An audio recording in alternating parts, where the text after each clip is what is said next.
What is up, gamers? Welcome to another Dragonheir Silent Gods video. The Ardrat event, the Lunar Halo Radiance, is live in-game, guys, together with the new Continental Chief Challenge bosses.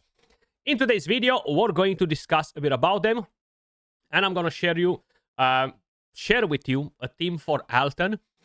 One thing that I want to start with is forget everything you know about Season 1. Forget everything you know about the Chinese version of the game, because things are not working in the exact same way. At least not anymore.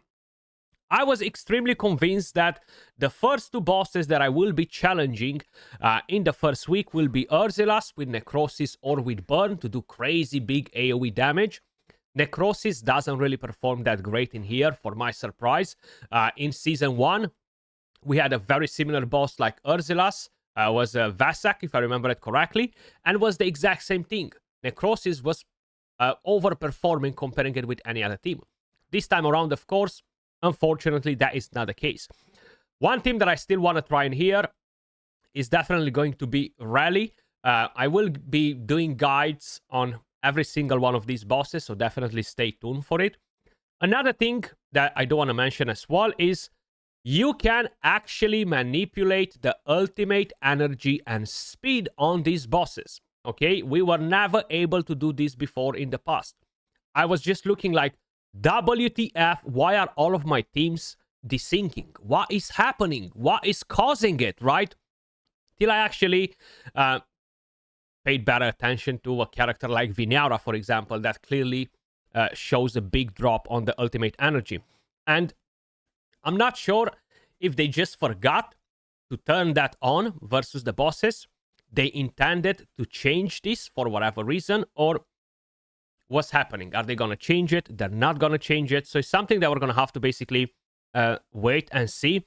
One thing that I can tell you for sure is that you need to pay more attention at how you are timing your teams, especially if you're using characters that drop the ultimate energy.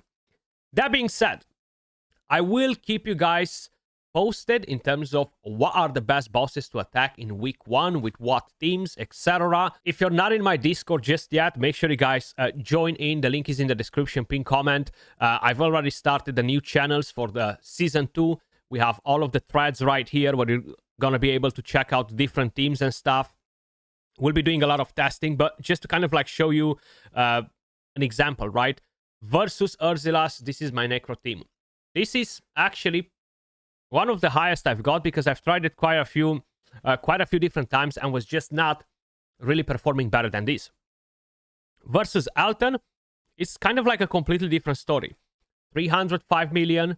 I actually got 327 million. But I haven't shared the screenshot just yet in here. And you can definitely have different things going on, okay?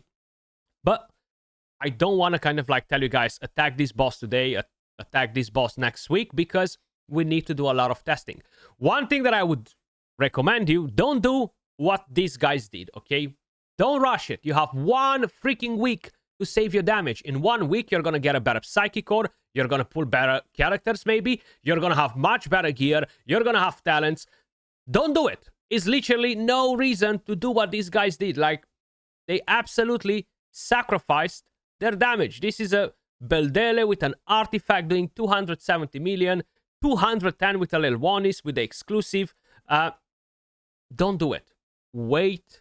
You have 6 days and 15 hours, okay? That's the number one mistake you should avoid. But leaving all that on the side, let's quickly talk about Alton. What do we need to do versus this boss? And the whole idea here, guys, is that you actually need to remove buffs from the boss, okay?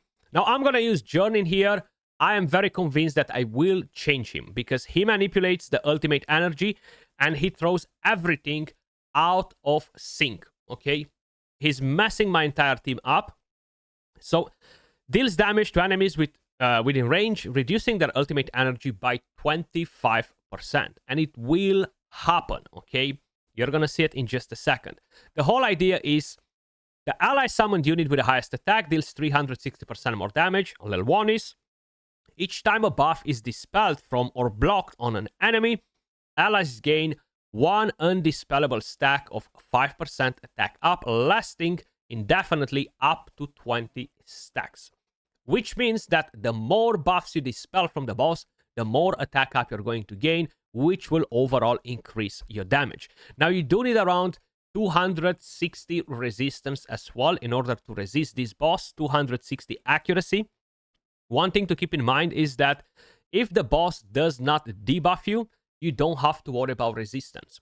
If the boss debuffs you and you're not able to bring immunity or a good cleanse straight after it, you will need to run resistance in order to ensure that you're going to have a better survivability and do more damage. That being said, let me just quickly share what I have right here. So these are my builds. In terms of gear sets, hey, it is what it is. I don't really have good gear. I'm honestly about to have a mental breakdown with farming the Grave of Venom and only getting these goddamn pieces that you're seeing right here non-stop and none of these ones. Or if I'm getting some of these ones, every time they are like this, okay? Literally trash. But we're not here to talk about that. That's my little one is right here. Let me just quickly show you talents as well. It's easier if I do it like this. Yeah, you can actually see the talents here. No need for me to go on the tree because you can see the icons and you can figure it out like that. These are the total stats on level 1 is you want to have very high crit damage in order to do big damage. This is my Centralia. The more attack, of course, the better with a pipe organ. Then we have Thorin with Puppeteer set. That will work as well because they're not going to be in sync if he's going to have the Brotherhood set. So that's why I have him like this. Then you might be wondering, why do I have a piece of this? It's mainly because of... Actually, wait, I need to change the talents because these are the talents for a different thing that I was testing out. Good thing that I saw it to show it to you. Is basically, this will give us a shield, which will boost the damage, right? Then we have Bernade. She's going to apply the Witch's Remain, the defense down, and she has the Brotherhood set because she goes in front of the damage dealers. And then Jern will just debuff with a battle skill whenever the heck he feels like it, okay? Now, talking about skill timing, this is what we have on at the moment, okay? The whole thing is, I would want to adjust the skill timing for these two bad boys, okay? Now, I'm quickly going to check to see exactly how I can do it. And you're going to have to do this for every single one of them. This is my Psychic Core. I do not have tier 6 for these elemental affinities yet. So, let's go into the fight. And let me just quickly show you what I'm talking about. So we're going to go on speed 2. And you see, Jern will drop the ultimate energy. We are keeping it like this to make... You see, it just dropped. So we are keeping it like this to make sure that if the boss gains rally with any of the skills, we are going to dispel them, okay? That's the whole idea. Now, we are dropping 25% of the ultimate energy on the boss. 25% of 6 seconds, right? Is kind of like, what is it? A 1.5, right? So we should increase the cooldown for this by 1.5. Okay? It might not be perfect. I still might have to do some different changes. But like this, they should be staying in sync to use the healing and to use the dispel when I need them to do it every single rotation. So before he did it around here, let's see if he's going to do it the same. And he is going to do it the same. And we're going to keep an eye on it to see if he's going to use his ultimate skill always at the exact same time. More or less there.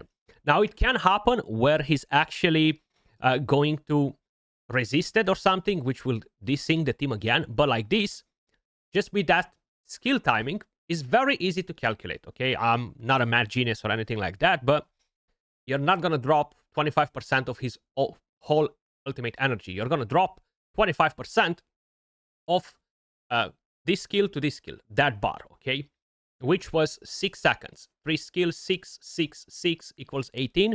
And then 25% out of the 6, 1.5 seconds. You're going to add that on top of your skill timing that you initially had. And now they are constantly in sync, which will give us what we basically need from here, okay?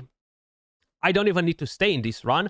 I can actually just back out of it, okay, and do an instant battle. Now, if you do not have Bernard, you're going to have to use Ursulas, okay? There is no way around it. Urzilas is still going to be the best option. If you don't have Jern, or for whatever reason, you can't sing them, you can run Chrysos, you can run Ripkas, you can run Huldor, okay? They are the best characters to dispel or put block buffs, decrease attack, or whatever, okay? We're gonna do a quick combat simulation to see what damage we are getting with the team now that I've adjusted the skill timing. Because I really needed to see what the heck is happening, and I did figure it out in the end, what was happening. 331 million damage, okay?